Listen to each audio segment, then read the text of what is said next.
li nga xamante ni voilà jur na polémique di kaddu yi nga xamante ni moom le président de la république le petit Emmanuel Macron yëkkati na ko démb mu jur nat ay polémique la sax ñi ñëw ci li nga xamante ni mooy tontu bu premier ministre ak président Pastef Ousmane Sonko def kaddu yi lan la exactement en substance Georges Nesta Diop. waaw kaddu yi day bon peut-être Macron da doon recevoir le corps diplomatique muy wax a wax bay entamé mbir mi ni départ soldats français yi fii ci Afrique notamment ci sunu Afrique de l'Ouest bi pour ne pas dire le Sahel mu jàpp ne nag loolu def ko waxtaanee ba pare ak africain ak njiitu réewu Afrique yi ba pare maanaam loo xam ne njiitu réewu Afrique yi ñoo ko jël décision defal ko seen bopp wala waxal ko seen bopp mu teg si ne moom sax d'accord xam na que ne africains yi pour ne pas les frustrer moo taxoon ñoom moom mu nekk président France njëkkoolu génn wax ne soldats français yi dinañ jóge fii si Afrique mu ne loolu c'est par respect pour may leen rek ñoom su li tubaab di wax boog la primeur de l'information maanaam africains yi waxal ko seen bopp mais lu mu si teg loo si moo si gën a ñaaw mooy bu mu waxee que ne africains yi dañoo waroon a remercier la France pour dimbal bu mu leen dimbalee pour ñu mën a nekk ay réew yoo xam ne ñoo moom seen bopp mais surtout ñoo leen gën a jàppale sécurité bi loolu en substance c'est ce qu'il a dit bon mais xam nga ne loolu moom balaa may ñëw si tontu bi nga xam ne sax moom la waa Tchad ak fii Sénégal Ousmane Sonko le premier ministre répondre ma jàpp ne moom si boppam Macron comme ni nga ko waxee rek bon véritablement il est en train de suivre les pas de Nicolas Sarkozy parce que Sarkozy waxoon na kaddu yu ñaaw yu xaw a mel noonu en 2007 je crois Ibrahima.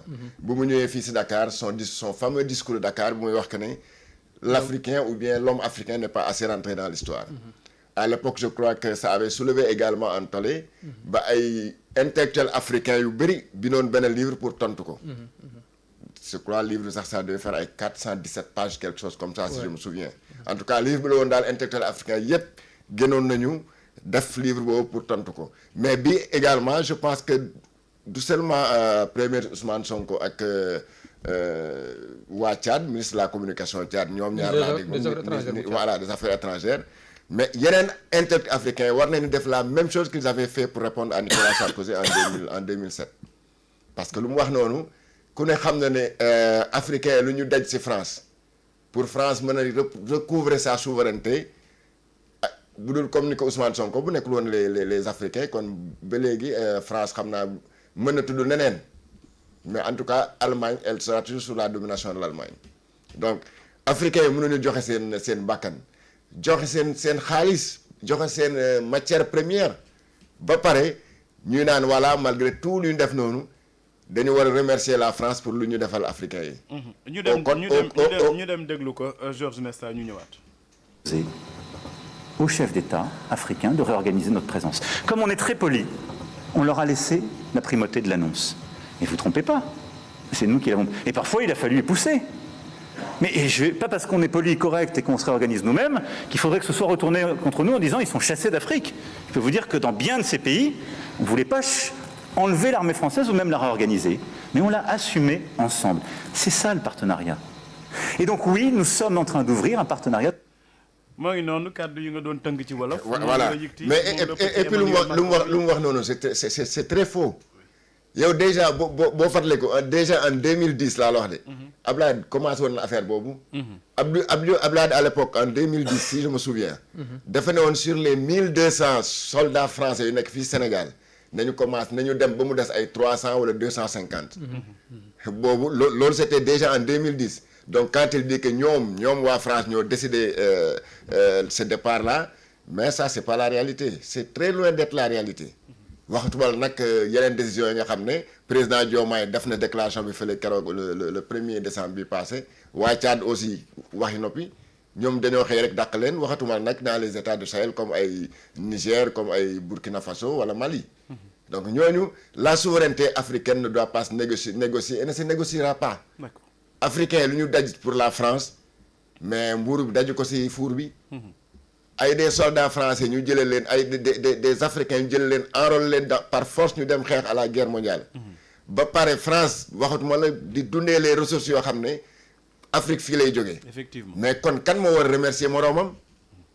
mais ñooñu nag bu ñu demee ba am 60 ans d'indépendance ne ñun mënatuñu comme ni ko Alpha Blondy waxee. on ne veut plus une indépendance sous haute surveillance. mais quand même xanaa nit buy dund sax bu amee 60 ans war na nekk assumer sa souveraineté et son indépendance donc loolu bu ñu xëyee nee leen dem leen soxlaatuñu leen fii mais quand même et vous voulez encore que les Africains se mettent à genoux pour ne le président Macron vraiment dañu soxla woon sunu kër yi daal dañu soxla woon sunu réew yi jàppale ñu ngeen génn mais duñ ko waxee noonu dañu ne dem leen oust allez-y doy na ñun on assure notre souveraineté. Au contraire Alpha Blondy waxoon armée française. Alpha Blondy waxoon na ko depuis 2000 c'était encore en 98 armée française dimbali leen ñu. allez-vous-en on ne veut plus une indépendance sous haute surveillance. loolu moom te loolu le président africain yi commencé di appliquer non seulement ñoom dañu demoon ba ñun soxlaatuñu leen fi mais ñoom ñu commencé di créer ay problèmes si dans les pays africains. ay conflits yu bëri si biir Afrique surtout au niveau du Sahel. ñoom la. mais kon nag koo xam ne il est chez toi di prétexte daf la bëgg a jàppale sa sécurité au contraire il crée ton insécurité mais loolu jar naa xoolaat. ba pare di exploiter tes ressources naturelles. Oui. parce que ñoom fu ñu dem c'est pas par philanthropie de. daa am lu fa nekk moo tax ñu fu ñu fay toog. boo gisee ñu bëgg a toog en Afrique également wala ñu bëgg a toog au Sénégal c'est certainement encore pour avoir leur part pour suñu pétrole bi. d'accord moom Ousmane Sonko njiital gouvernement bi njiital Pastef aussi tardewul pour réagir mu bind ci page Facebook am ak Twitter benn texte ni le président Emmanuel Macron a affirmé aujourd'hui que le départ annoncé des bases françaises aurait été négocié entre les pays africains qui l'ont décrété et la France. Il poursuit en estimant que c'est par simple commodité et par politesse que la France a consenti la primeur de l'annonce à ces pays africains. Je tiens à dire que dans le cas du Sénégal, cette affirmation est totalement erronée. Maanaam waxul dëgg day kàcc.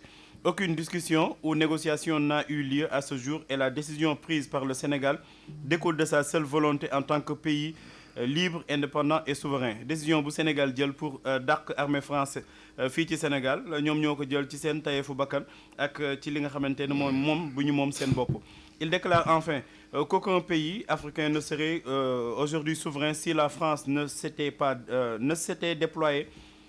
Constatons que la France n'a ni la capacité ni la légitimité pour assurer à l'Afrique sa sécurité et sa souveraineté. Bien au contraire, elle a souvent contribué à déstabiliser certains pays africains comme la Libye avec des conséquences désastreuses notées sur la stabilité et la sécurité du Sahel.